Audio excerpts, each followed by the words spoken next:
வணக்கம். மற்றொரு மக்கள் சேவை நிகழ்ச்சியினூடாக உங்கள் அனைவரையும் சந்திப்பதில் மகிழ்ச்சி. இன்றைய தினமும் மக்கள் சேவை நிகழ்ச்சியில் வழமை போன்றே அந்தந்த காலப்பகுதியில் முக்கியமாக இருக்கின்ற விடயங்கள் தொடர்பில் மக்களுக்கு தெளிவுபடுத்துகின்ற ஒரு சேவையாக இன்றைய மக்கள் சேவை நிகழ்ச்சியிலும் ஒரு முக்கியமான விடயம் தொடர்பில் நாங்கள் கலந்துரையாட தயாராக கொண்டிருக்கிறோம். இந்த காலப்பகுதியை பொறுத்தவரைக்கும் நாட்டில் காணப்படுகின்ற இந்த பொருளாதார வீழ்ச்சி அல்லது பொருளாதார பிரச்சனைகள் காரணமாக நாட்டிலிருந்து அநேகமானோர் வெளிநாட்டு வேலைவாய்ப்பை தேடி செல்கின்ற ஒரு கட்டத்தில் நாங்கள் இருக்கின்றோம்.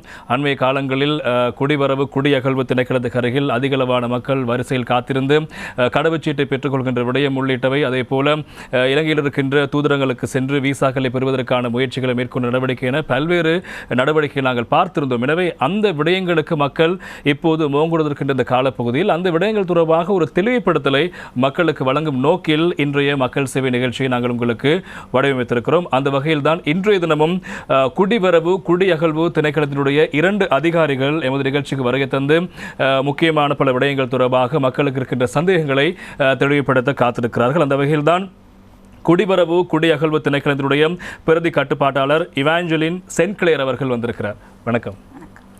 அதே போல குடிவரவு குடியகழ்வு திணைக்களத்தினுடைய பிரதி கட்டுப்பாட்டாளர் வி தவராசா அவர்களும் இந்த நிகழ்ச்சிக்கு வந்திருக்கிறார். வணக்கம். வணக்கம். முதலாவதாக நாங்கள் இந்த குடிவரவு குடியகழ்வு திணைக்களம் என்பது வெறுமனவே மக்களை வெளிநாட்டுக்கு அனுப்புவது அல்லது வெளிநாட்டில் வருகின்றவர்களை பார்க்கின்ற ஒரு சேவையை செய்கின்ற ஒரு திணைக்களமாக நாங்கள் அனைவரும் ஒரு அடையாளப்படுத்தி வைத்திருப்போம். ஆனால் அதனையும் தாண்டி பல்வேறு சேவைகள் இருக்கிறது. எனவே இப்போது முதலாவதாக திரு தவராஸ் அவர்களே, நீங்கள் கூறுங்கள், குடிவரவு குடியகழ்வு திணைக்களத்தினுடைய செயற்பாடுகள் என்ன என்பது தொடர்பாக மக்களுக்கு சற்று விளங்கப்படுத்துங்கள். வணக்கம் பிரசன்னா. நான் உங்களுக்கு முதலில் நமது திணைக்களத்தின் சார்பாக நன்றிகளை தெரிவித்துக் கொள்ள வேண்டும்.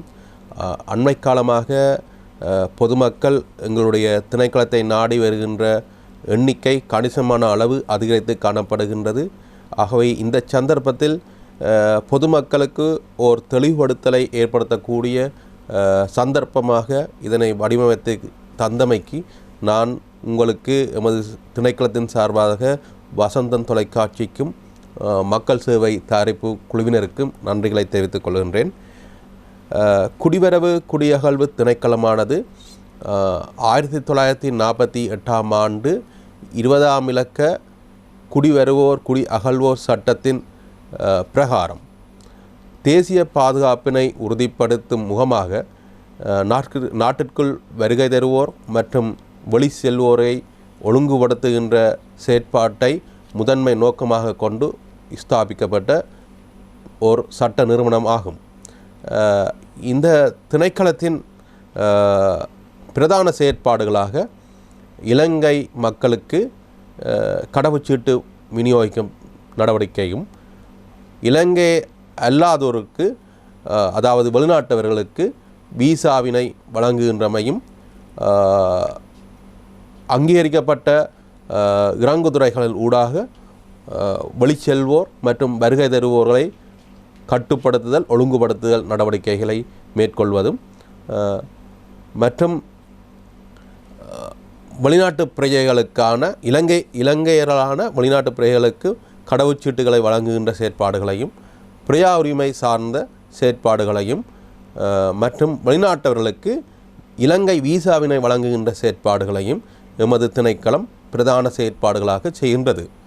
அத்தோடு எமது திணைக்களத்தினுடைய பிரதான தலைமை காரியாலயம் கொழும்பு பத்திரமுலையில் உள்ள சுகுருபாய கட்டிட தொகுதியில் அமைந்திருக்கின்றதோடு எங்களுடைய திணைக்களத்தின் பிராந்திய அலுவலகங்கள் கண்டி, மாத்தறை, வவுனியா மற்றும் குருநாகல் ஆகிய மாவட்டங்களில் அமைந்திருக்கின்றது.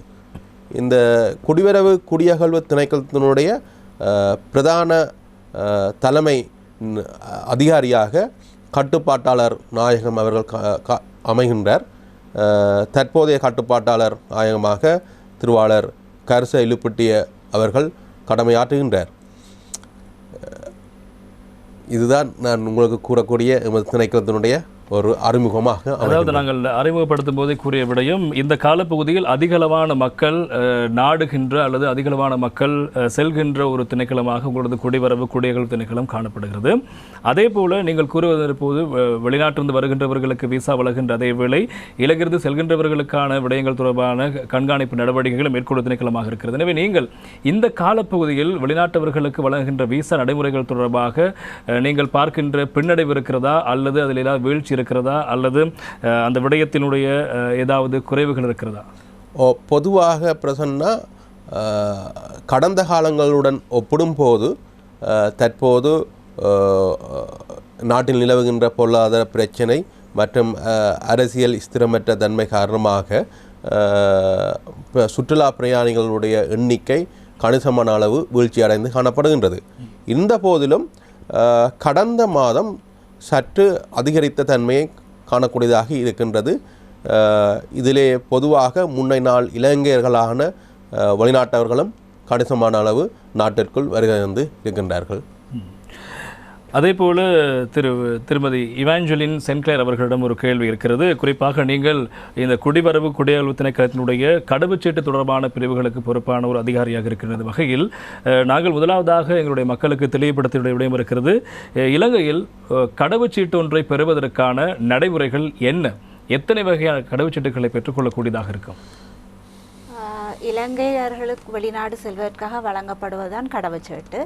இலங்கையின் எல்லையை தாண்டும் ஒவ்வொருவரும் கடவுச்சீட்டு ஒன்றை கட்டாயமாக வைத்திருக்க வேண்டும். வலுவில் உள்ள கடவுச்சீட்டு ஒன்றை வைத்திருக்க வேண்டும். உங்களுக்கு நாங்கள் சொன்னது மாதிரி எங்களுடைய தலைமை காரியாலயம் பத்திரமுலையில் இருக்கிறது. அதே அவ்வாறே பிராந்திய காரியாலயம் குருநாகல், கண்டி, மாத்தறை, வவுனி ஆகிய இடங்களில் அமைந்துள்ளது. இந்த 5 இடங்களிலும் பொதுமக்கள் தமக்கான கடவுச்சீட்டுக்களை பெற்றுக்கொள்ள முடியும். நீங்கள் அவதானித்த கடந்த காலங்களில் பெருமளவான மக்கள் கடவுச்சீட்டுக்கள் பெற்றுக்கொள்வதற்காக நீண்ட வரிசையில் காத்திருப்பதை நீங்கள் அவதானித்தீர்கள். இதனை மக்களுக்கு இலகுபடுத்துவதற்காக தற்போது ஆன்லைன் மூலமாக மக்கள் தமக்குரிய நேரத்தையும் நாளையும் ஒதுக்கி கொண்டு வருகை தந்து இலகுவாக கடவுச்சீட்டை பெற்றுக்கொள்வதற்கான வசதிகள் செய்யப்பட்டுள்ளன. இச்சேவை 2 விதமாக வழங்கப்படுகின்றது. ஒரு நாள் சேவை, சாதாரண சேவை என்ற அடிப்படையில் வழங்கப்படுகின்றது. ஒரு நாள் சேவையின் மூலம் விண்ணப்பிப்பவர் அதே நாளில் தமக்குரிய கடவுச்சீட்டை பெற்றுக்கொள்ள முடியும். சாதாரண சேவையில் விண்ணப்பிப்பவர் தமது கடவுச்சீட்டுக்களை விண்ணப்பத்தை பாரமடித்த பின் அது தயாரிக்கப்பட்டு அவரது விண்ணப்பத்தில் குறிப்பிட்டுள்ள முகவரிக்கு பதிவு தபால் மூலம் அனுப்பி வைக்கப்படும் குறிப்பிட்ட காலப்பகுதிக்கு. அதாவது இலங்கையை பொறுத்த வரைக்கும் அந்த ஒரு கடவுச்சீட்டை பெறுவதற்கான வழிமுறைகள் என்ன மாதிரியான ஆவணங்களை சமர்ப்பிக்க வேண்டும், அல்லது இலங்கையை பொறுத்த வரைக்கும் சில முக்கியமான கடவுச்சீட்டுகள் தொடர்பான பேச்சு இருக்கிறது. 2-3 வகையான கடவுச்சீட்டுகள் இருக்கிறது. அது தொடர்பாக கொஞ்சம் தெளிவுபடுத்துங்கள். கடவுச்சீட்டு பெற்றுக்கொள்வதற்கு முதன்மையாக தேவைப்படுது அவர் இலங்கை பிரஜை என்பதை உறுதிப்படுத்த வேண்டும். இலங்கை பிரஜை என்பதை உறுதிப்படுத்துவதற்கு முதன்மையான ஆவணம் அவர் இலங்கையர் என்பதற்கான பிறப்பத்தாட்சி பத்திரம், பிறப்பின் மூலம். அதை தவிர்த்து அவரது தேசிய அடையாள அட்டை. இவை 2 மிக முக்கியமான ஆவணங்கள் ஒருவர் கடவுச்சீட்டை பெற்றுக்கொள்வதற்காக. இதற்கு மேலதிகமாக குறிப்பிட்ட K35A என்ற விண்ணப்ப படிவத்தை அவர் பூர்த்தி செய்ய வேண்டும். பூர்த்தி செய்த பின் அவர் தனது புகைப்படத்தை சமர்ப்பிக்க வேண்டும். எவ்வாறெனில் குடிவரவு குடியகல்வு திணைக்களத்தால் அங்கீகரிக்கப்பட்ட புகைப்பட நிலையங்கள் நாடளாவிய ரீதியில் அமைந்துள்ளன. அதன் விவரங்களை, அனுமதிக்கப்பட்ட விவரங்களை எமது இணையதளத்தில் பாவித்து எவ்வாறு நிலையங்கள் எங்கெங்கே அமைந்துள்ளன என்பதை பார்வையிட முடியும். அந்த புகைப்பட நிலையத்திற்கு கடவுச்சீட்டை பெற்றுக்கொள்ள விரும்புவர் சென்று தமது உயிர் முறைமையான, அதாவது பயோமெட்ரிக் புகைப்படத்தை எடுக்க வேண்டும். எடுத்து அந்த புகைப்படம் கட்டாயமாக தேவை. நான் முன்னதாக சொன்னது மாதிரி ஆன்லைனில் ஒருவர் விண்ணப்பத்தை சமர்ப்பிக்க கட்டாயமாக அவரது பயோமெட்ரிக் புகைப்படம் தேவை. அதில் உள்ள தொடர்பிலக்கத்தை அவர் உட்செலுத்த வேண்டும். ஆன்லைன் மூலம் தனது நாளையும் நேரத்தையும் ஒதுக்கி கொள்வதற்காக. இதற்கு மேலதிகமாக அவரது பிறப்பத்தாட்சத்தின் அத்தாட்சி பத்திரத்தின் மூலப்பிரதியும் அதன் போட்டோ பிரதியும், தேசிய அடையாள அட்டையும் அதன் மூலப்பிரதியும், அவர் முன்னதாகவே ஒரு கடவுச்சீட்டை வைத்திருப்பவராயின் அந்த கடவுச்சீட்டின் தரவுகள் அடங்கிய பக்கத்தின் நிலப்பட பிரதியும் அந்த கடவுச்சீட்டும் எடுத்து வர வேண்டும். இதற்கு மேலதிகமாக பெண்கள், திருமணமான பெண்கள் தமது திருமணத்தின் பின் தமது பெயரை மாற்றிக்கொள்வதாயின் அவர்களது விவாக சான்றிதழின் மூலப்பிரதி நிழற்பிரதி எடுத்து வர வேண்டும். அதை தவிர சிலர் தங்களது தொழிற்துறையை கடவுச்சீட்டில் பிரிண்ட் பொறுத்துக்கொள்ள வேண்டும் என்று விரும்புகின்ற பொழுது அவர்கள் அதை உறுதிப்படுத்துவதற்கான ஆவணங்களை எடுத்து வர வேண்டும். சேவை சான்றிதழ் அல்லது நியமன கடிதம் ஆகியவை ஆகியவை ஏற்றுக்கொள்ளப்படுகின்றன. இதேவேளையில் விசேஷ விதமாக சொல்வதால் மதகுருமார் தமது மதகுரு என்றதை உறுதிப்படுத்துவதற்கான தொடர்புடைய நிறுவனத்தால் பௌத்த மதகுருமாரின் பௌத்த சாசன அமைப்பினாலோ கிறிஸ்தவ விவகார இந்து விவகார அமைச்சினாலோ வழங்கப்படும் கடிதத்தை எடுத்து பெற வேண்டும். இது அடிப்படையான ஒரு கடவுச்சீட்டை பெற்றுக்கொள்வதற்கான தேவைப்பாடுகள். இதே தவிர நீங்கள் கேட்ட மாதிரி கடவுச்சீட்டில் 3 வகையான இருக்கின்றன. முதலாவது சாதாரண கடவுச்சீட்டு, இரண்டாவது ராஜதந்திர கடவுச்சீட்டு, நாங்கள் சொல்லுவோம் அதை டிப்ளமேட்டிக் பாஸ்போர்ட் என்று. அடுத்தது உத்தியோகபூர்வ கடவுச்சீட்டு, அது அலுவலக சீட்டு ஆஃபிஷியல் பாஸ்போர்ட் என்று சொல்லுவோம். இந்த 3 வகையான கடவுச்சீட்டுகள் இருக்கின்றன. இதற்கு மேலதிகமாக நாங்கள் அதாவது எமர்ஜென்சி சர்டிஃபிகேட் அவசரகால சான்றிதழ் என்று ஒன்று வழங்கப்படுகின்றது. இது எவ்வாறு நிலைமையில் வழங்கப்படுகிறது என்றால் 60 வயதுக்கு மேற்பட்டவர்கள் தமது மத யாத்திரைகளுக்காக இந்தியா மற்றும் நேபாள் ஆகிய நாடுகளுக்கு செல்வதாயின் இவர்கள் இதை பெற்றுக்கொள்ள முடியும். குறிப்பிட்ட 2 நாடுகளுக்கு மாத்திரமே, 2 நாடுகளுக்கு மட்டுமே பிரசன்னா. அது 2 வருடத்திற்கு மட்டுமே செல்லுபடியானது. மற்றது 60 வயதிற்கு மேற்பட்டவர்களுக்கு மட்டுமே அது வழங்கப்படுகிறது. அதேபோல் நீங்கள் கூறியது போன்று அந்த புகைப்படம் பெறுகின்ற விடயத்தில் குடிவரவு குடியகழ்வு திணைக்களத்தின் அனுமதி பெற்ற புகைப்படம் எடுக்கின்ற இடங்களில் மாத்திரம்தான் அந்த புகைப்படத்தை பெற அந்த புகைப்பட சாலைகளில் மட்டுமே அந்த புகைப்படத்தை எடுத்துக்கொள்ள வேண்டும். எங்களுடைய தொழில்நுட்ப வசதிகள் அவர்களுக்கு ஆன்லைன் மூலம் வழங்கப்பட்டுள்ளன. நேரடியாக அவர்களால் அங்கு ஒரு நபர் தமது புகைப்படத்தை எடுத்துக்கொள்ளும் போது அவரது புகைப்படமானது எங்களுடைய தொழில்நுட்பம் மூலம் எங்களுக்கு அனுப்பி வைக்கப்படுகின்றது. புகைப்படத்தை எடுத்தவருக்கு ஒரு பற்றுச்சீட்டு அவருடைய படத்துடன் அதனுடைய அக்னாலஜ்மெண்ட் என்று சொல்ல தொடர்பு இலக்கத்துடன் அவரது விவரங்கள் அடங்கிய பற்றுச்சீட்டு ஒன்று கொடுக்கப்படும். அதை விண்ணப்பத்துடன் இணைக்க வேண்டும். சில புகைப்பட சாலைகள் அவர்களுக்கு படங்களின் பிரிண்ட் அவுட் கொடுக்கப்படுகின்றது. அது உண்மையில் தேவையில்லை. அவருக்கு அவருடன் படத்துடன் கூடிய பற்றுச்சீட்டை விண்ணப்ப படிவத்துடன் இணைக்க வேண்டும். அதேபோல் முன்னைய காலங்களில் இருந்த இன்னும் ஒரு முக்கியமான பிரச்சனை இந்த போலி கடவுச்சீட்டு தொடர்பான ஒரு பிரச்சனை இருக்கிறது. இப்போது அதற்கான வாய்ப்புகள் குறைவென்று கூறப்பட்டாலும் இந்த விடயத்தை அந்த வாய்ப்பை குறைத்து கொண்டதற்கான வேலை திட்டங்கள் என்ன? முன்னைய காலத்தில் நீங்கள் அறிந்ததே ஆரம்பத்தில் கடவுச்சீட்டுகளில் படம் ஒட்டப்பட்டு கையால் எழுதப்பட்ட கடவுச்சீட்டுகளை ஆரம்பத்தில் வழங்கப்பட்டன. தற்போது அது மேலும் முன்னேற்றம் அடைந்து இப்பொழுது படங்கள் அதாவது படம் ஒட்டப்படுவதில்லை, ஸ்கேன் செய்து அதில் பொறிக்கப்படுகின்றது. அதே வேளையில் அந்த தரவுகள் அடங்கிய பகுதி லெமினேஷன் என்று செய்வதன் மூலம் பாதுகாக்கப்படுவதுடன் கூடுதலான குறியீடுகள் உள்ளடங்கப்பட்டுள்ளன. அதற்கு மேலதிகமாக பயோமெட்ரிக் ஃபீச்சர்ஸ், அதாவது ஒருவருடைய கைவிரல் அடையாளத்தை பதிவு செய்கின்ற தொழில்நுட்ப முறை ஒன்று 2016ஆம் ஆண்டிலிருந்து அதற்குரிய சட்டம் 2015ஆம் ஆண்டு 7ஆம் இலக்கத்தில் இயற்றப்பட்டது. ஒருவர் கைவிரல் அடையாளத்தை பெற்றுக்கொள்ள முடியும் என்று. அந்த கைவிரல் அடையாளம் அவருடைய பாஸ்போர்ட்டில் உட்புத்தப்படுகின்றது. ஆகவே கைவிரல் அடையாளம் ஒருவரது தனிப்பட்டது. ஆகையால் தற்போதைய காலங்களில் போலியான கடவுச்சீட்டுகளை தயாரிப்பு என்பது சாத்தியமில்லை. இவ்விடத்தில் ஒன்று குறிப்பிட வேண்டும். கைவிரல் அடையாளம் பெற்றுக்கொள்ளப்படுவது 16 வயதிற்கு மேற்பட்டவர்களிடமும் 60 வயதிற்கு உட்பட்டவர்களும், அதாவது குழந்தைகள் சிறுவர்களுக்கு கைவிரல் அடையாளம் பெறப்படுவதில்லை. அவ்வாறே சிரேஷ்ட பிரஜைகளான 60 வயதிற்கு மேற்பட்டவர்களிடமும் கைவிரல் அடையாளம் பெறப்படுவதில்லை. எனவே அவ்வாறு குழந்தைகளுக்கும் அதே போல 60 வயதுக்கு மேற்பட்டவருக்கும் என்ன நடைமுறை இருக்கிறது? ஒரு பாஸ்போர்ட்டை பெறுவது வேண்டும் குழந்தைகளுக்கு பெறுவதாயின் நான் முன்னராக குறிப்பிட்ட ஆவணங்கள் அனைத்தும் குழந்தைகளுக்கும் அத்தியாவசியமானவை. அதாவது சிறுவர்களின் பொருட்டு K35A என்ற விண்ணப்ப படிவம் பூர்த்தி செய்யப்பட வேண்டும். அதில் முக்கியமான ஒரு விடயம் என்னவென்றால் நாங்கள் அவதானித்தது அதில் கையெழுத்து என்ற ஒரு பகுதி இருக்கின்றது. ஒரு 2 பெட்டிகள் இருக்கிற அந்த கையெழுத்தை ஸ்கேன் பண்ணி நாங்கள் கடவுச்சீட்டில் பொறிப்போம். குழந்தைகளால் கையொப்பமிட முடியாது. அந்த சதுர பெட்டிக்குள் பெற்றோர் குழந்தைகளின் பெயரை எழுத வேண்டி கையெழுப்பம் விட வேண்டும். அது விண்ணப்பத்தை நிரப்பும் முறைமை.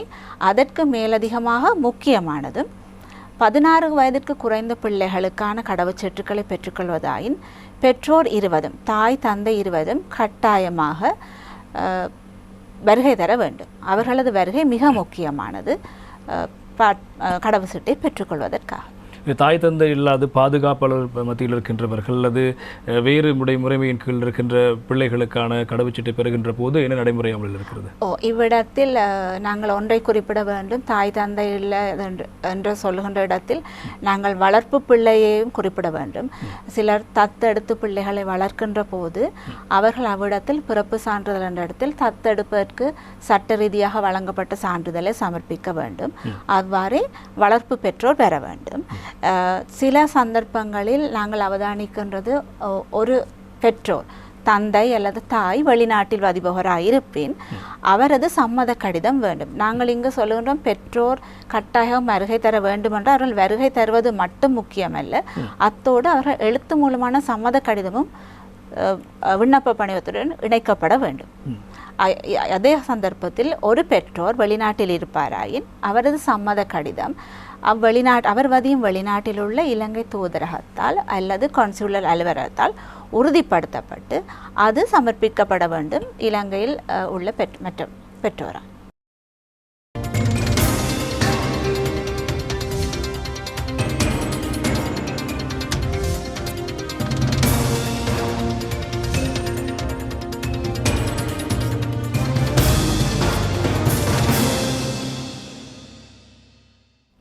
வசந்தம் டிவியின் மக்கள் சேவை நிகழ்ச்சி நடந்திருக்கிறோம். அந்த வகையில் இன்றைய மக்கள் சேவை நிகழ்ச்சியில் குடிவரவு குடியகல்வு திணைக்களத்தினுடைய செயற்பாடுகள், அதனூடாக மக்கள் பெற்றுக்கொள்கின்ற சேவைகள் தொடர்பான விரிவான தகவல்களை வழங்கிக் கொண்டிருக்கின்றோம். இலங்கையை பொறுத்தவரைக்கும் இப்போது இருக்கின்ற காலப்பகுதியில் மிக முக்கியமாக மக்கள் நாடுகின்ற ஒரு திணைக்களம் என்பதால் இது தொடர்பாக நாங்கள் உங்களுக்கு தெளிவுபடுத்த எண்ணியிருக்கிறோம்.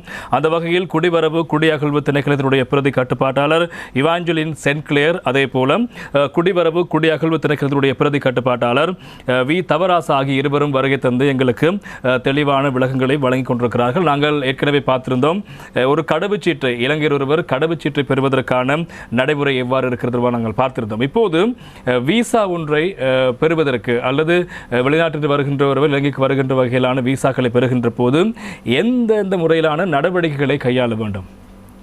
ஓம் பிரசன்னா, நான் முதலில் கூறியவாறே ஒரு வெளிநாட்டவர் ஒருவர் இலங்கைக்கு வர வேண்டும் என்றால் அவர் முதலில் வலுவிலுள்ள ஒரு விசா வைத்திருக்க வேண்டும். அதாவது இலங்கை எங்களுடைய குடிவரவு குடியகல்வு திணைக்களத்தினால் வழங்கப்பட்ட விசா கட்டாயம் வைத்திருக்க வேண்டும்.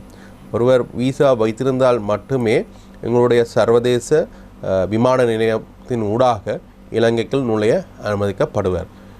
இவ்வாறு வழங்கப்படுகின்ற விசா பிரதானமாக 2 வகைப்படுகின்றது. முதலாவதாக வருகை விசா என்று சொல்லப்படுகின்ற விசிட் விசா, அடுத்தது வதிவிட விசா. வதிவிட விசா என்றது ரெசிடென்டல் விசா என்று சொல்லப்படுகின்ற வதிவிட விசா. வருகை விசா ஆனது ஒரு குறிப்பிட்ட காலகட்டத்துக்கு அதாவது குறுகிய கால பகுதிக்குத்தான் வழங்கப்படுகிறது. வருகை விசா மூலம் ஒருவருக்கு அதிகபட்சமாக நாட்டினுள் 9 மாதங்களே தங்க அனுமதிக்கப்படுவர். வதிவிட விசா என்பது ஒருவரிடம் அல்லது அதற்கு மேற்பட்ட காலப்பகுதியில் நாட்டிற்குள் வசிப்பதற்கு அல்லது தங்குவதற்கு அனுமதிக்கப்படுவர். விசிட் விசா என்று சொல்லப்படுகின்ற அதாவது வருகை விசா ஆனது பெரும்பாலும் மேலும் 2 வகையாக வகுக்கப்படுகின்றது. அதாவது சுற்றுலா விசா, வியாபார விசா என்று. சுற்றுலா விசா என்பது பிரதானமாக நமது நாட்டுக்கு வருகின்ற சுற்றுலா பிரயாணிகளுக்கே வழங்கப்படுகின்றது. வியாபார விசா என்பது நாட்டிற்கு வருகின்ற வியாபார நோக்கங்களுக்காக வருகின்ற அல்லது எமது நாட்டிலே செயற்படுகின்ற பல்வேறு செயற்பாடுகளில் இருக்கின்ற உற்பத்தித்துறை, கைத்தொழில் துறை, சேவைத்துறையில் இருக்கின்ற பல்நாட்டு நிறுவனங்கள் அல்லது எமது நாட்டில் இருக்கின்ற உள்ளூர் தனியார் நிறுவனங்களில் தொழில் நிமித்தமாக அவர்களுக்கு தொழில்நுட்ப ரீதியான செயற்பாடுகளை உதவுவதற்காக வருகின்ற வெளிநாட்டவருக்கு வழங்கப்படுகின்ற விசா வியாபார விசாவாகும். வருகை விசா மூலம் வருகின்ற சுற்றுலா பிரயாணிகள் எமது நாட்டுக்கு வரும்போது பெரும்பாலும் அவர்கள் பெற்றுக்கொள்ளக்கூடியதாக இருக்கின்ற விசா இலத்திரனியல் விசா என்று சொல்லப்படுகின்ற இலத்திரனியல் பிரயாண அனுமதியை நாங்கள் வழங்கக்கூடியதாக இருக்கின்றது. இது அவர்கள் இலங்கைக்கு வர முன்னரே வெளிநாட்டில் இருந்தவாறே பெற்றுக்கொள்ளக்கூடிய ஒரு விசா. வியாபார விசாவும் அந்த நான் ஏற்கனவே கூறிய இலத்திரனியல் பிரயாண அனுமதி மூலமாகவே பெற்றுக்கொள்ளக்கூடியதாக இருக்கும். இது பெரும்பாலும் நாங்கள் இவர்கள் வெளிநாட்டவர்கள் இலங்கைக்கு வரும்போது விமான நிலையத்தில் வைத்து அவர்கள் அதாவது வருகை தந்த தினமான விமான நிலையத்தில் வைத்து 30 நாட்களுக்கு வழங்கப்படுகின்றது. ஆகவே அவர்கள் இலங்கைக்கு வரும்போது அவர்களுக்கு நாட்டுக்குள் தங்குவதற்கு 30 நாட்கள் கால அவகாசம் வழங்கப்படுகின்றது. அதற்கு மேலதிகமாக அவர்கள் இருக்க வேண்டும் என்று சொன்னால், நாட்டில் தங்க வேண்டும் என்று சொன்னால், எங்களுடைய திணைக்களத்தை அணுகி வீசாவை கால் நீடிப்பு செய்ய முடியும். ஒரு வருடம் அல்லது ஒரு வருடத்துக்கு மேற்பட்ட காலப்பகுதிக்கு நாட்டுக்குள் தங்க இருக்கின்ற ஒருவர் கட்டாயமாக வதிவிட வீசாவை பெற்றுக்கொள்ள வேண்டும். வதிவிட வீசா கொஞ்சம் தெளிவுபடுத்துங்கள். வதிவிட வீசா என்பது பெரும்பாலும் ஒரு வருடத்துக்கு நான் ஏற்கனவே கூறியவாறு ஒரு வருடத்துக்கு மேற்பட்ட காலப்பகுதியில் நாட்டிற்கு தங்க இருக்கின்ற ஒருவருக்கு தான் இந்த வதிவிட வீசா வழங்கப்படுகின்றது. இந்த வதிவிட வீசா, தொழில் வீசா, மாணவர் வீசா, முன்னை நாள் இளைஞர்களுக்கான வீசா, வாழ்க்கை துணைக்கான வீசா, மற்றது மதகுருமார்களுக்கான வீசா, ராஜதந்திரிகளுக்கான வீசா மற்றும் மருத்துவ வீசா என்று சொல்லி 7 வகையான வதிவிட வீசா வகைகள் காணப்படுகின்றன. தொழில் வீசா என்ற வகைகள் எமது நாட்டிலே செயற்படுகின்ற எமது நாட்டுக்கு முதலீட்டாளர்களை ஊக்குவிக்கும் முகமாக அல்லது அந்நிய செலவாணி வருமானத்தை ஈட்டும் முகமாக உருவாக்கப்பட்ட முதலீட்டு வலயங்களில் வேலை செய்கின்ற முதலீட்டு சபையின் அங்கீகாரத்துடன் அமைக்கப்பட்ட நிறுவனங்களில் வேலை செய்கின்ற பணியாளர்களுக்கு, வெளிநாட்டு பணியாளர்களுக்கு வழங்கப்படுகின்ற வீசா மற்றும் எமது நாட்டில் உள்ள கைத்தொழில் அமைச்சின் கீழ் அல்லது வேறு எந்தாவது சட்ட ஏற்பாடுகளுக்கு கீழ் நிறுவப்பட்டுள்ள தனியார் நிறுவனங்களுக்காக பணிகளுக்கு வருகை தந்திருக்கின்ற வெளிநாட்டவர்களுக்கு இந்த தொழில் வீசா வழங்கப்படுகின்றது.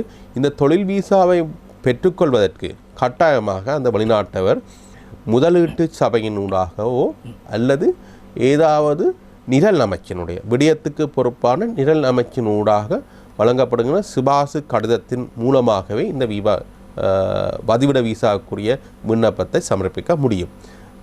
அந்த சிபாசின் அடிப்படையில் தான் எமது திணைக்களம் இவர்களுக்கான தொழில் வீசாவை வழங்குகின்றது. நாங்கள் எவ்வளவு காலத்துக்கு வழங்க வேண்டும் என்பதனையும் அந்த நிரல் அமைச்சு, விடயத்துக்கு பொறுப்பான நிரல் அமைச்சு அல்லது முதலீட்டு சபை, இலங்கை முதலீட்டு சபை குறிப்பிட்டு சிபாரிசு செய்து அனுப்புவோம். அந்த அடிப்படையில் நாங்கள் தொழில் வீசாவை வழங்குகின்றோம். மாணவர் வீசா என்பது எங்களுடைய இலங்கை பல்கலைக்கழகங்களிலே கல்வி கற்கின்ற வெளிநாட்டு மாணவர்களுக்கு பல்வேறு விதமான பட்ட படிப்புகளை இல்லை பட்ட மேற்படிப்புகளை மேற்கொள்ளுகின்ற வெளிநாட்டு மாணவர்களுக்கு வழங்குகின்றோம். அத்துடன் இலங்கையில் அமையப்பெற்றுள்ள சர்வதேச பாடசாலைகளிலே கல்வி கற்கின்ற வெளிநாட்டு மாணவர்களுக்கு, அத்துடன் இலங்கையில் பணிபுரிகின்ற வெளிநாட்டவர்களது பிள்ளைகள் இலங்கையில் உள்ள பாடசாலைகளில், இலங்கையில் உள்ள சர்வதேச பாடசாலைகளில் அல்லது தனியார் பாடசாலைகளில் கல்வி பயில்கின்றவர்களுக்கு நாங்கள் இந்த மாணவர் வீசாவை வழங்குகின்றோம். அத்துடன் இலங்கையினுடைய கல்வி அமைச்சினால் வழங்கப்படுகின்ற பல்வேறு விதமான ஸ்காலர்ஷிப் என்ற புலமைப் பரிசுகளுக்காக வந்திருக்கின்ற வெளிநாட்டு மாணவர்களுக்கும் இந்த மாணவர் வீசாவை வழங்குகின்றோம். அதேபோல் நீங்கள் கூறியது போன்று இப்போது வெளிநாட்டில் பணிபுரிகின்ற இலங்கையர்கள் அவருடைய பிள்ளைகளை இலங்கையில் கல்வி நடவடிக்கை அனுப்புகின்ற போது அவர்கள் வீசாவை பெறுவதற்கான நடைமுறைகள் என்ன, இப்படியான நடைமுறைகளை கையாள வேண்டும் அவர்கள்? நான் ஏற்கனவே சொன்னது போல் தான் பிரசன்னா, தங்களுடைய பிள்ளைகளை இங்கே கல்வி கூடங்களிலே சேர்க்கின்ற போது பெரும்பாலும் அரச பாடசாலைகளில் கல்வி நடவடிக்கைகளை அவர்கள் சேர்க்க முடியாது. தனியார் பாடசாலைகள் அல்லது சர்வதேச பாடசாலைகளுக்கு தான் நாங்கள் சேர்க்க முடியும். அந்த சர்வதேச பாடசாலைகள் இந்த மாணவர்களுக்கு தங்களுடைய அனுமதியை வழங்கியதாக உறுதிப்படுத்திய பின்னர் நாங்கள் அவர்களுக்கான விசாவை வழங்குவோம். எங்களுடைய தரவுத்தளத்தில், எங்களுடைய குடியரசு திணைக்களத்தின் தரவுத்தளத்தில் நாங்கள் ஏற்கனவே இந்த தனியார் பாடசாலைகள் மற்றும் சர்வதேச பாடசாலைகளை பதிவு செய்திருப்போம். பதிவு செய்யப்பட்டிருக்கின்ற பாடசாலையில் கல்விக்கின்ற மாணவர்களுக்கு மட்டுமே நாங்கள் இந்த மாணவர் விசாவை வழங்கக்கூடியதாகும். அந்த பாடசாலைகளை நாங்கள் பதிவு செய்வதற்கான நடைமுறையை ஏற்கனவே கல்வி அமைச்சினூடாக நாங்கள் வழங்கியிருக்கிறோம். கல்வி அமைச்சினுடைய அங்கீகாரத்தின் மூலமே நாங்கள் எங்களுடைய தரவுத்தளத்தில் பதிவு செய்ய முடியும். அதே போல் இன்னும் ஒரு கேள்வி இருக்கிறது. குறிப்பாக இந்த காலப்பகுதியை பொறுத்த வரைக்கும் இலங்கைக்கு வெளிநாட்டவர்கள் வருகின்ற வீதம் குறைவடைந்து காணப்படுகிறது.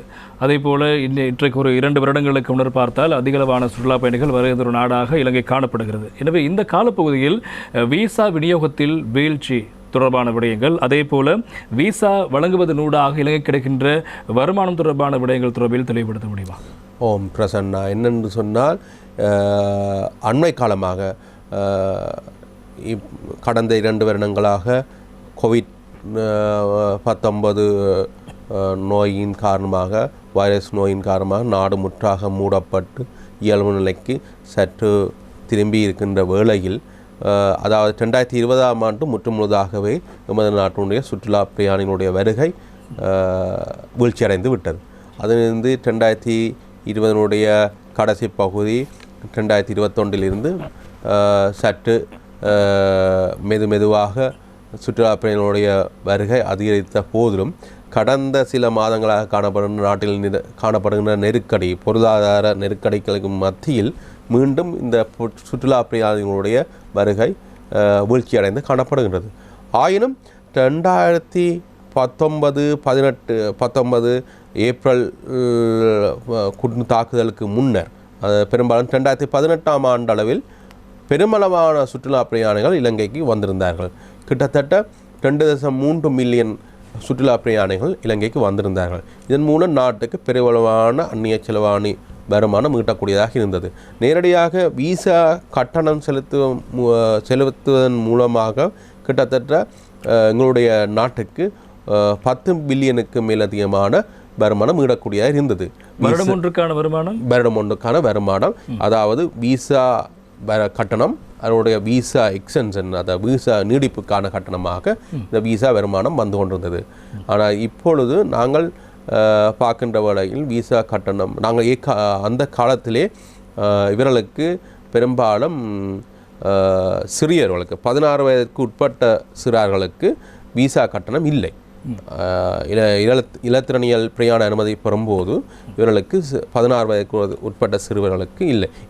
ஏனென்றால் எங்களுடைய அமைச்சும் திணைக்களம் இணைந்து இந்த சுற்றுலா பிரயாணிகளை ஊக்குவிக்கும் முகமாக அப்படி ஒரு நடைமுறை, அந்த நடைமுறை இப்பவும் இருக்கின்றது.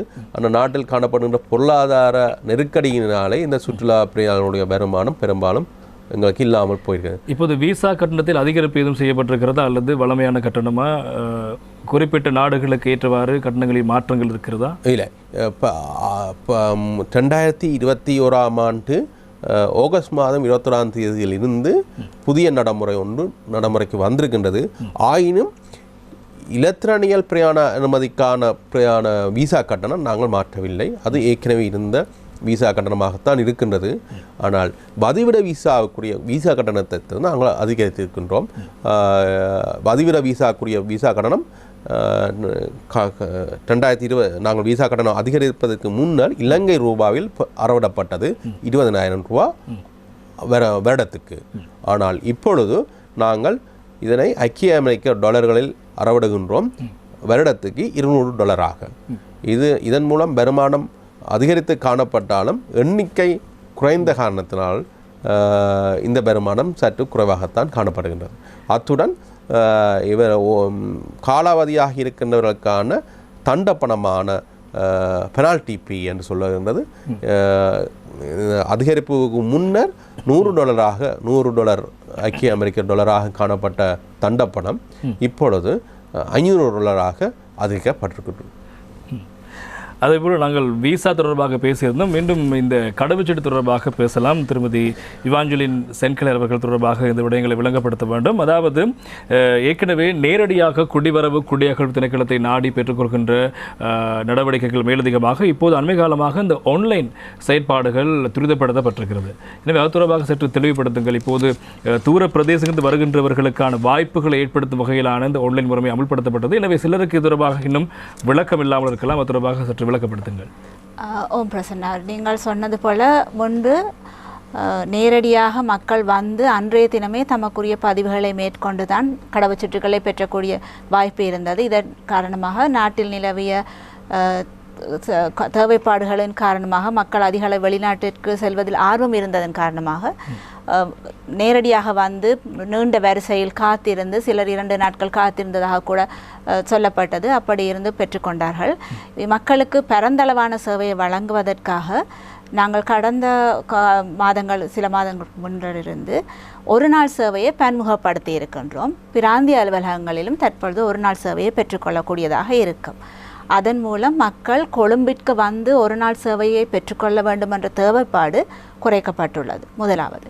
இரண்டாவதாக இங்கு குறிப்பிட வேண்டியதும் முக்கியமானது விடயமானது தற்பொழுது தலைமை காரியாலயம் பத்திரமுலையில் உள்ள தலைமை காரியாலயத்துக்கும் பிராந்திய அலுவலகத்துக்கும் மக்கள் முன்னதாகவே தமது வருகைக்கான நாளையும் நேரத்தையும் முன்பதிவு செய்த பின்னரே வர முடியும்.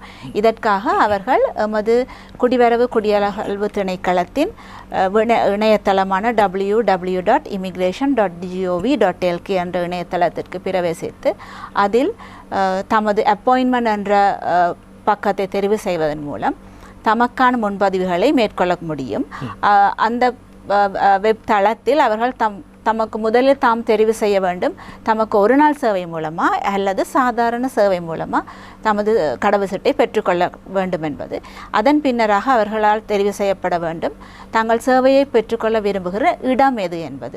கொழும்பு காரியாலயமா அல்லது அவர்களை அண்மித்த பிராந்திய காரியங்களான குருநாகல், கண்டி, மாத்தறை, வவுனி ஆகிய இடங்களை என்பது தெரிவு செய்த பின் அவர்கள் தமது விவரங்களை, தமது பெயர், தொலைபேசி இலக்கம், முன்னர் குறிப்பிட்ட மாதிரி அத்தியாவசியமானது தமது புகைப்படத்தின் தொடர்பிலக்கம் குறிப்பிட்டு பின்னர் தமக்கான நாளையும் நாளின் பின்னர் தமக்கான வசதியான நேரத்தையும் தெரிவு செய்த பின் தமது நேரத்துக்கான நாளையும் நேரத்தையும் முன்பதிவு செய்து கொள்ளலாம். அவர்கள் முன்பதிவு செய்த நாளும் நேரமும் அவர்களுக்கு குறுந்தகவல் மூலம் அவர்களது தொலைபேசிக்கு அறிவிக்கப்படும். அந்த குறுந்தகவலை அவர்கள் அலுவலகத்துக்கு வருகை தரும் பொழுது அலுவலகம் முன் வரவேற்பு கருமப்பீடத்தில் காண்பித்து அவர்களது முன்பதிவை உறுதி செய்த பின் அவர்கள் உரிய கடவுச்சீட்டு விண்ணப்பத்தை பாரமளிக்கும் பிரிவிற்கு சென்று தமது கடவுச்சீட்டை பாரமளிக்க முடியும். இன்னும் ஒரு கேள்வி இருக்கிறது. காரணம், இப்போது ஆன்லைன் முறைமூடாக மாத்திரமா இந்த செயற்பாட்டை இனிவரும் காலங்களில் முன்னெடுக்க முடியும், அல்லது இப்போது கொழும்பை அண்மித்திருக்கின்ற அல்லது அருகில் இருக்கின்றவர்கள் வருகை தந்து ஏற்கனவே இந்த வரிசையில் காத்திருக்கின்ற போது ஏற்கனவே ஆன்லைன் முறைமையூடாக இலக்கங்களை பெற்றுக்கொண்டு அல்லது திகதியை குறிப்பிட்டு கொண்டு வருகின்றவர்கள் அந்த வரிசையின் பின்னால் தான் செல்ல வேண்டிய கட்டாயம் இருக்கிறார், அல்லது ஆன்லைன் முறைமையூடாக வேறு எதுவும் அணுகுமுறை இருக்கிறதா அவர்கள் முன்னோக்கி செல்வதற்கு? நல்லதொரு கேள்வி பிரசன்னா. தற்பொழுது ஆன்லைன் மூலமாக முன்பதிவு செய்தவர்கள் மட்டுமே தலைமை காரியாலயத்துக்கும் பிராந்திய காரியங்களுக்கும் வர முடியும். முன்னர் போன்று வரிசையில் வந்து காத்திருந்து அவ்வாறு செயற்பட முடியாது. ஆயினும் இதற்கு கூடுதலான மக்களுக்கு இந்த சந்தர்ப்பத்தை வழங்குவதற்காக நாங்கள் ஆன்லைன் மூலம் தமது முன்பதிவை மேற்கொள்வதற்கான எண்ணிக்கைகள் அதிகரிக்கப்பட்டுள்ளன. சாதாரணமாக ஒரு நாளில் எத்தனை பேர் வரை ஆன்லைன் மூலமாக பதிவு செய்ய முடியும்? தலைமை காரியாலயத்தில் ஆன்லைன் மூலமாக ஒரு நாள் சேவை நாளொன்றிற்கு 2200 பேர் பெற்றுக்கொள்ள முடியும். அவ்வாறே தலைமை காரியாலயத்தில் சாதாரண சேவையின்கள் 1000 பேர் தமது விண்ணப்பங்களை பாரமளிக்க முடியும். பிராந்திய காரியாலயங்களில் இருக்கின்ற மட்டுப்படுத்தப்பட்ட வளங்களின் காரணமாக ஒரு நாள் சேவை 150 விண்ணப்பதாரிகளுக்காகவும் நாளாந்த சேவை 100க்காகவும் மட்டுப்படுத்தப்பட்டுள்ளது. அதாவது ஒரு பிராந்திய காரியாலயத்தில் 150 ஒரு நாள் விண்ணப்பங்களும் 100 சாதாரண சேவையிலும் விண்ணப்பங்கள் ஏற்றுக்கொள்ளப்படுகின்றன. இது பாஸ்போர்ட் தொடர்பாக அல்லது கடவுச்சீட்டு தொடர்பாக இன்னும் ஒரு கேள்வி இருக்கிறது. இப்போது இந்த கடவுச்சீட்டை பெற்றுக்கொள்கின்ற தூர பிரதேச மக்கள் அதனை பெற்றுக்கொள்வதற்காக ஒரு இடைத்தரகரை அல்லது இதற்கிடையில் இருக்கின்ற இடைத்தரகர் வருகை தந்து அவர்கள் அதிகளவு பணம் வசூலித்து அதனை பெற்றுக்கொள்கின்ற அல்லது பெற்றுக்கொள்கின்ற வாய்ப்பை ஏற்படுத்தி கொடுக்கின்ற சில மோசடியான சம்பவங்களும் பதிவாகி வருகிறது. எனவே மக்கள் நேரடியாகவே இந்த குடிவரவு குடியகழ்வு திணைக்களத்தை நாட வேண்டும் என்ற விடயத்தை நீங்கள் தெளிவுபடுத்த வேண்டும். காரணம், இந்த இடைத்தரகர்களாக இடம்பெறுகின்ற மோசடிகளில் மக்கள் அதிக அளவில் சிக்கிக் கொண்டிருக்கிறார்கள். இது தொடர்பாக உங்களுடைய கருத்து என்ன? இடைத்தரகர்கள் என்ற சொற்கள் தற்போதும் அது மக்கள் மத்தியில் அதிகமாக பேசப்படுகின்றது. அதற்கான முக்கிய காரணமாக நாங்கள் குறிப்பிடலாம் மக்களின் அறியாமை. அதாவது என்னென்ன எவ்வாறான ஆவணங்கள் தேவை ஒரு கடவுச்சீட்டை பெற்றுக்கொள்ள வேண்டும் என்ற அறியாமை, தாம் நேரடியாக வர வேண்டும், தமது விரல் அடையாளத்தை வழங்க வேண்டும் என்ற அறியாமை, அதை தவிர தமது ஆன்லைன் முறைமையில் விண்ணப்பிப்பது ஒரு முறைமை இருக்கின்றது என்று தெரியாமை, மற்றும் நாட்டில் தற்பொழுது எல்லா வீடுகளிலும் இருப்பவர் எல்லாருமே கடவுச்சீட்டை பெற்றுக்கொள்ள வேண்டும் என்று ஒரு தூண்டுதலோடு இருக்கிறார்கள். அவ்வாறான நிலைமைகளில் சில வேளை சொல்கிறார்கள் இப்படி எல்லாருமே அதிகமானவர்கள் கடவுச்சீட்டை பெற்றுள்ள கடவுச்சீட்டுகள் முடிந்து விடும் என்று கூட கதைத்து இவ்வாறான சிறு காரணங்களால் தான் இடைத்தரகர்களை நாடுகின்றார்கள். ஆனால் இடைத்தரகர்கள் என்ற தேவை இங்கு எழ வேண்டியதில்லை. ஏனென்றால் இலகுவான சேவை. மக்கள் தமக்கான நாளையும் நேரத்தையும் குறித்து ஒதுக்கி கொண்ட பின்னர் அந்த வேளையில் குறிப்பிட்ட அலுவலகத்துக்கு அவர்களால் வர முடியும். வந்தவுடன் அவர்கள் தமது முன்பதிவை காண்பித்து அதை உறுதிப்படுத்திய பின் நேரடியாக அவர்களுக்கு டோக்கன் என்ற ஒரு இலக்கம் வழங்கப்படும். அந்த இலக்கத்தை பாவித்து விண்ணப்பத்தை பாரமளிக்கும் அதாவது கர்மபீடத்திற்கு சென்று தமது விண்ணப்பத்தை பாரமளித்த பின் அதில் வந்திருப்பவர் சரியான நபரா என்பது உறுதிப்படுத்தப்படுகின்றது. எவ்வாறெனில் அவர்கள் புகைப்பட சாலையில் எடுத்த படம், நான் சொன்னேன், தொழில்நுட்ப முறை மூலம் எங்களுடைய தரவு தளத்திற்கு உட்சேர்க்கப்படுகின்றது. விண்ணப்பதாரி தமது அதாவது பிரிண்ட் அவுட்டை, படமுள்ள பிரிண்ட் அவுட்டை எடுத்து வரும் பொழுது கர்மபீடத்தில் இருக்கும் அலுவலர், அந்த கர்மபீடத்தில் இருப்பவர் உதவி கட்டுப்பாட்டாளர், பிரதி கட்டுப்பாட்டாளர் தரத்தில் உள்ள அலுவலர்கள் தான் அங்கே இருக்கிறார்கள். அவர்கள் வந்து அதாவது புகைப்பட நிலையத்தால் சமர்ப்பிக்கப்பட்ட படமும் முன்னால் இருக்கும் நபரும் ஒருவரா என்பதையும் அவ்வேளையில் அவர்கள் தமது அடையாள அட்டையை கட்டாயமாக சமர்ப்பிக்க வேண்டும் என்று நான் முன்னர் குறிப்பிட்டேன். அந்த அடையாள அட்டையில் உள்ள நபரும் சரியானவரா என்பதை பரிசோதித்த பின்புதான் விண்ணப்பத்தை பாரமெடுக்கின்றார். எனவே இந்த ஒரு நாள் சேவையூடாக பெற்றுக்கொள்கின்ற கடவுச்சீட்டுக்கு எந்த அளவு கட்டணம் அறவிடப்படும்? சாதாரண சேவையில் பெற்றுக்கொள்ளப்படுகின்ற கடவுச்சீட்டுக்கு எந்த அளவு பணம் அறவிடப்படும்? ஒரு நாள் சேவைக்கான கட்டணம் தற்போது ரூபாய் 15,000, சாதாரண சேவைக்கான கட்டணம் ரூபாய் 3,500. இதே வேளையில் சிறுவர்களுக்கு, அதாவது 16 வயதுக்கு உட்பட்டவர்களுக்கு நான் இங்கே குறிப்பிட வேண்டும் பாஸ்போர்ட்டுடைய செல்லுபடி காலம். சாதாரண பாஸ்போர்ட் கடவுச்சீட்டு ஒன்றின் செல்லுபடி காலம் வழங்கப்பட்ட திகதியிலிருந்து 10 வருடங்கள். ஆனால் சிறுவர்களுக்கு இதில் ஒரு அதாவது சிறுவர்களுடைய வளரும் பொழுது அவர்களுடைய உருவ மாற்றங்கள் ஏற்படுகின்றது, முக மாற்றங்கள் ஏற்படுகின்றது. அதனால் அவர்களுக்கு பெற்றோருக்கு வழங்கப்படுகிறது சந்தர்ப்பம் காலப்பகுதியை தெரிவு செய்வதற்காக. அதில் 3 வருடமா அல்லது 10 வருடமா என்று தெரிவு செய்யலாம். அவ்வாறெனில் அவர்கள் சாதாரண சேவையில் 3 வருடத்துக்குரிய கடவுச்சீட்டொன்றை, செல்லுபடியான கடவுச்சீட்டொன்றை பெற்றுக்கொள்வதாயின் அதற்காக செலுத்த வேண்டிய கட்டணம் ரூபாய் 2,500. ஒரு நாள் சேவையில் 3 வருடத்திற்கான கடவுச்சீட்டை பெற்றுக்கொள்ள வேண்டுமாயின் செலுத்த வேண்டிய கட்டணம் ரூபாய் 7,500. எனவே இவ்வளவுதான் கட்டணம். எனவே இந்த கட்டணத்தையும் தாண்டி நீங்கள் எவருக்கும் பணம் செலுத்த தேவையில்லை. நேரடியாக குடிவரவு குடியகழ்வு திணைக்களத்துக்கு நீங்கள் பத்திரமலைக்கு வருகை தருவது மாத்திரமும் கடினமான விடயமாக இருக்கும். வந்து கொண்ட இலகுவாக நீங்கள் உங்களுடைய காரியங்களை செய்து கொள்ளக்கூடியதாக இருக்கும் என்பதாக திருமதி இவாஞ்சலின் சென்கிளேர் அவர்கள் விளக்கப்படுத்தியிருக்கிறார். இன்னும் சில முக்கியமான விடயங்கள் தொடர்பில் நாங்கள் பேச தயாராக இருக்கிறோம்.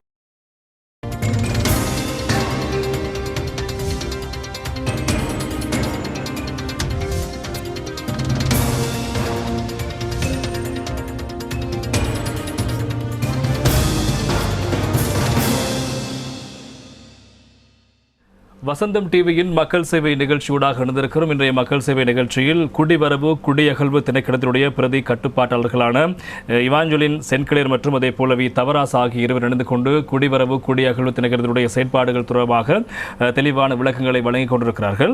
அந்த அடிப்படையில் இன்னும் ஒரு கேள்வி இருக்கிறது. இந்த விசா தொடர்பான விடயங்கள் தொடர்பில் நாங்கள் மேலதிகமாக பேசலாம். இந்த காலாவதியான விசா தொடர்பான பிரச்சனை இருக்கிறது. அதே போல காலாவதியான விசாவை வைத்திருக்கின்றவர்களுக்கான சட்ட ரீதியான நடவடிக்கைகள் தொடர்பான விடயங்களிலும் பாரிய பிரச்சனை இருக்கிறது. எனவே அந்த விடயங்கள் தொடர்பாக சற்று எங்களுக்கு தெளிவுபடுத்துங்கள். ஓம் பிரசன்னா, இதில் நான் முக்கியமாக கூற வேண்டிய விஷயம் என்னென்னு சொன்னால், இந்த நாட்டுக்குள் தங்கியிருக்கின்றவர்கள் கட்டாயம் வலிவில் உள்ள விசா வைத்திருக்க வேண்டும். அவர்களுக்கு நாங்கள் விமான நிலையத்தில் வரும்போது 30 நாள் விசா வழங்கியிருப்போம். அவர்கள் அதுக்கு மேல் தங்க வேண்டும் என்று சொன்னால், எங்களுடைய நாட்டில் தங்க வேண்டும் என்று சொன்னால் அவர்கள் உரிய முறையில் தங்களுடைய விசாவை கால நீடிப்பு செய்ய வேண்டும். பெரும்பாலானவர்கள் இவ்வாறு கால நீடிப்பு செய்து கொள்வார்கள். ஆனால் சிலர் மட்டும் ஏதோ ஒரு காரணத்தில் மறந்து விடுவார்கள் அல்லது ஏதோ ஒரு காரணத்தினால் தங்களுடைய விசாவை கால நீடிப்பு செய்வதிலிருந்து தவறி விடுகின்றார்கள். இவ்வாறான கட்டத்தில் கால நீடிப்பு செய்யாது காலாவதியாக சந்தர்ப்பத்தில் அவர்களுக்கு நாங்கள் தண்டப்பணமாக தற்பொழுது ஐக்கிய அமெரிக்க டாலரில் $500 அறவிடப்படுகின்றோம் விசா கட்டணத்துக்கு மேலதிகமாக. ஆகவே இந்த ஒரு அசௌகரியத்தை தவிர்ப்பதற்காக இந்த மக்கள், இந்த வெளிநாட்டவர்கள் கட்டாயம் தங்களுடைய விசாவை கால நீடிப்பு செய்ய வேண்டும். கால நீடிப்பு செய்வதற்கு 2 முறைமைகள் காணப்படுகின்றன.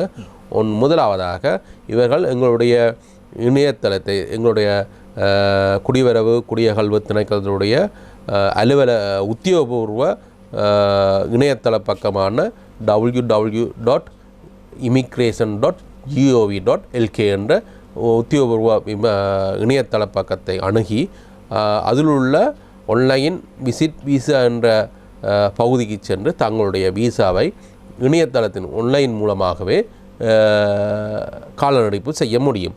இந்த வகையில் சுற்றுலா விசா, அதாவது வருகை விசாவில் உள்ள விசா வகையினர் மட்டுமே இதை கால நீடிப்பு செய்து கொள்ள முடியும். வதிவிட விசா உள்ளவர்கள் இந்த ஆன்லைன் மூலம் செய்ய முடியாது. அவ்வாறானவர்கள் கட்டாயம் தங்களுடைய விசாவை கால நீடிப்பு செய்வதற்காக எங்களுடைய திணைக்களத்தினுடைய தலைமை காரியாலயம் அமைந்துள்ள பத்திரமுல்லை பிரதான அலுவலகத்துக்கு வந்து விசா பிரிவில் வந்து தங்களுடைய விசாவை கால நீடிப்பு செய்து கொள்ள வேண்டும். இதற்கு எந்த விதமான தரகர்களையோ இல்லை இடைத்தரகர்கள் இவர்களையும் அணுக வேண்டிய அவசியமில்லை, தாங்களாகவே செய்து கொள்ள முடியும். இந்த கால நீடிப்பின் போது கட்டணம் ஏற்கனவே அவர்கள் விசாவை பெற்றுக்கொள்ள செலுத்த வேண்டிய அதே கட்டணத்தையுமா இந்த காலப்பகுதி செலுத்த இல்லை அவர்களுடைய வருகை காலத்துக்கு ஏற்ப இந்த விசா கட்டணம் மாறுபடுகின்றது. எங்களுடைய உத்தியோகபூர்வ அலுவலக திணைக்கள இணையதளத்தில் நாங்களுடைய விசா கட்டணம் சம்பந்தமாக அறிவித்தல் வழங்கியிருக்கின்றோம். பெரும்பாலும் வருகை விசாக்கான விசா கட்டணம்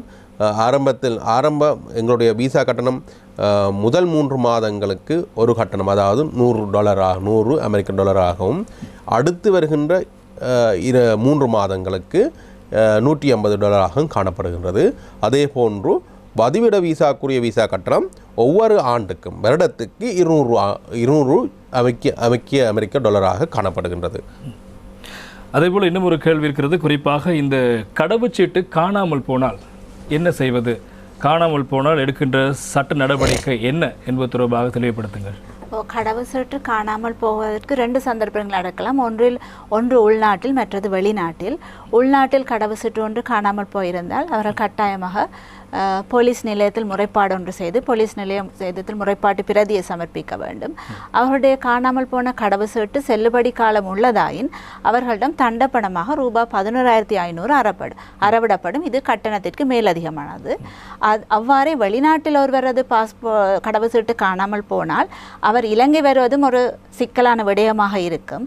அவ்வாறு சந்தர்ப்பத்தில் அவருக்காக வழங்கப்படுகின்றது தற்காலிகமான ஒரு வழிப்பாதைக்குரிய நான் மெஷின் ரீடபிள் பாஸ்போர்ட் என்று ஒன்று வழங்கப்படுகின்றது. இதை பாவித்து அவர் இலங்கைக்கு வந்து இதுதான் நான் மெஷின் ரீடபிள் பாஸ்போர்ட் என்று, இதுவும் ஒரு பாஸ்போர்ட் கடவுச்சீட்டின் வகை. இதை பாவித்து அவர் இலங்கைக்கு வரலாம். இது ஒரு வழிப்பாதைக்கானது. அவர் இலங்கை வந்து தமது கடவுச்சீட்டை புதுப்பித்துக் கொள்ளலாம். அவ்வாறே செல்லுபடி காலம் உடைய கடவுச்சீட்டாயின் அவர் அதற்கான தண்டப்பணத்தை செலுத்த வேண்டும். இது எத்தனை காலத்துக்கு செல்லுபடியாகும்? இது ஒரு வழிப்பாதைக்குரியது மட்டுமே, அவரால் வர மட்டுமே, இதற்கு காலப்பகுதி இல்லை. ஒரு வழிப்பாதை வெளிநாட்டில் இருந்து பயன்படுத்தி இலங்கை வர மட்டுமே முடியும். இதனை தவிர வேறு நடைமுறை இருக்கிறதா? அதாவது சில வேளை காணாமல் போனதை விட சேதம் இழந்திருக்கலாம், அல்லது ஆடு அடையாளம் இல்லாமல் போயிருக்கலாம், அல்லது இந்த கடவுச்சீட்டில் திருத்தங்களை மேற்கொள்ள வேண்டிய கட்டாயம் இருக்கலாம். அப்படி இருக்கின்ற போது என்ன நடவடிக்கைகளை மேற்கொள்ள வேண்டும்? அதாவது ஒருவர் புதிதாக கடவுச்சீட்டை பெற்றுக்கொள்ள, புதிதாக என்பது சொல்லப்படுவது என்றால் முதன்முறையாக பெறுவது, அல்லது அவரிடம் முன்னதாக கடவுச்சீட்டு ஒன்று இருக்கின்றது, அதனுடைய செல்லுபடி காலம் முடிவடைந்து விட்டது, அல்லது அவர் பழுதடைந்து விட்டது. இரண்டு காரணங்களாக இருக்கும் பொழுது அவர் தன்னுடைய முன்னைய கடவுச்சீட்டை சமர்ப்பிக்க வேண்டும். காணாமல் போயிருந்த சந்தர்ப்பங்களில் மட்டும்தான் போலீஸ் அறிக்கை சமர்ப்பிக்க வேண்டும். அது முதலாவது. திருத்தங்கள் என்று சொல்லும் பொழுது முக்கியமாக 3 விடயங்களை நாங்கள் குறிப்பிடலாம். பெண்கள் திருமணமான பின் தமது பெயரை கணவனின் பெயரை சேர்த்துக் கொள்வார்கள். அவ்வாறான திருத்தங்களை மேற்கொள்ள முடியும். அதே நேரம் இரட்டை பிரஜா உரிமை என்று பெற்றவர்கள் அதை தமது இலங்கை கடவுச்சீட்டில் பதிந்து கொள்ள விரும்புவார்கள். மற்றும் தமது தொழில்துறை மாற்றங்களடையும் பொழுது அல்லது தொழிலை சேர்த்துக்கொள்வதற்காக விரும்பும் இவ்வாறான சேவைகளை பெற்றுக்கொள்ள முடியும். இதற்காக திருத்தங்கள் அலகு என்ற ஒரு பிரிவு அமைந்துள்ளது. இதுதான் அதற்காக பூரணப்படுத்தப்பட வேண்டிய படிவம்.